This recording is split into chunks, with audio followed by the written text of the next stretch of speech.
first question, you made the playoffs last season, but it probably wasn't the season anybody really wanted it to be. How do you get back to the seasons that you had the long run of before last year? Right. Well, hard work is always going to be the thing that gets you where you want to be. The thing that I think was different about last season is we lost close games in the past that we've won, and some of that was just we didn't execute well. We had things that didn't go our way that in the past may have gone our way. Also, the competition was a little different. Moving up to 6A, we had teams in the past that maybe we didn't have to be on our very best game to win, and still could still come out and play well and win a ball game. But this past year, we had teams that we couldn't do that. We were going to have to be at our best every game and to have a chance to win, and we weren't always that. So, from a coaching staff, I think this is one of the most excited I've seen Coach Yancey and during the off season of really getting back to where we want to be, and we've worked extremely hard as a coaching staff to try to make sure that it wasn't that we won't have a situation where we're not prepared, where we're not coached well, where our guys have the best opportunity to make plays. The guys work extremely hard. They looked at last year as a disappointment. Now we were excited to make the playoffs. I think that was 22, 23 years in a row that we've made the playoffs, and so that's something that's very important to us. And we played well in the playoffs. Played a great team that was just better than us, but we played well, and so that was encouraging to play Florence as well as we did, particularly early. And so we went into the offseason with some excitement from that, but also with just a bad taste in our mouth, basically. For 4-7 is not what we're about, and so I've really been excited about how the guys have worked all summer long and all offseason. So we're hopeful that that's not going to be the same kind of deal this year. No, absolutely. Now you can read and you can have people tell you all about, hey, you're moving up to 6A. The competition is going to be more, but until you see it out there, was that almost like a reality check? No, I think because we have always played 6A teams in our non-region games. We played Vestavia, we played Spain Park. That's usually a yearly thing for us, and so we've seen that competition before. The difference was week in and week out. We haven't seen that kind of competition, and so where in the past we may have a game, like I said, that we didn't have to be our best and we could still win. The schedule is such that that's not the way anymore. We've got to be at our best each week to win, and so hopefully that's who we'll be this year. Is we'll be able to come out and play our best ball, and if we do, then we'll be competitive with anybody that we play. What do y'all have returning on both sides of the ball to look forward to this year? Well, Briarwood always has a senior-laden team, which means that we've got guys that are first-year starters but have been in the program for 3 years, and so we'll have some turnover on both the offensive side and defensive side of the ball.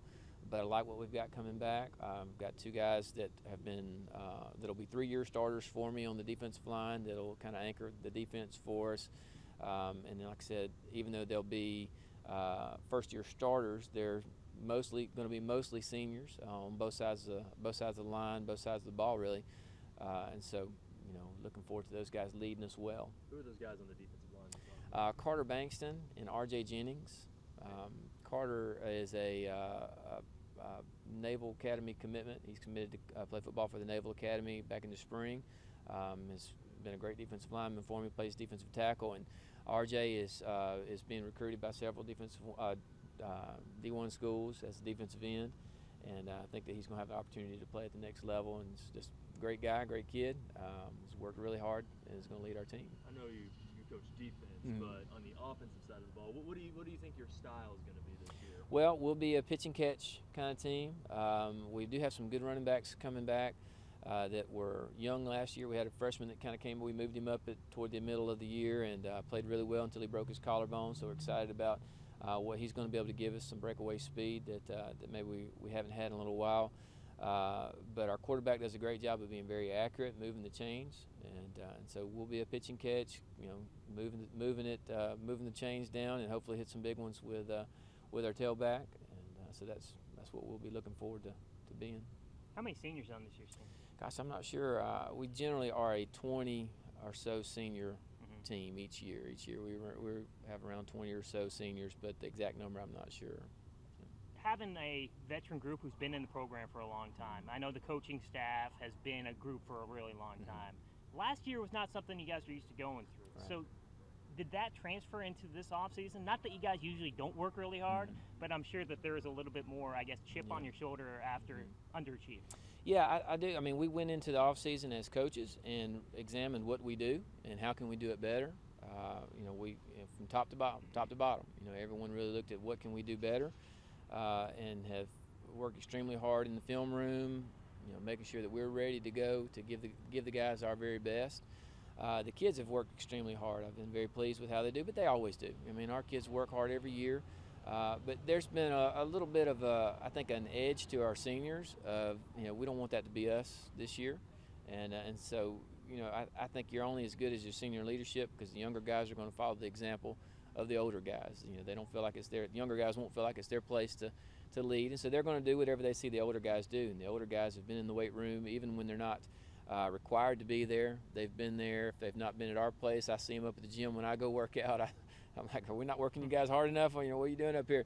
But they're working extremely hard to make sure that they've done everything they can to be the best that they can be, whatever that is.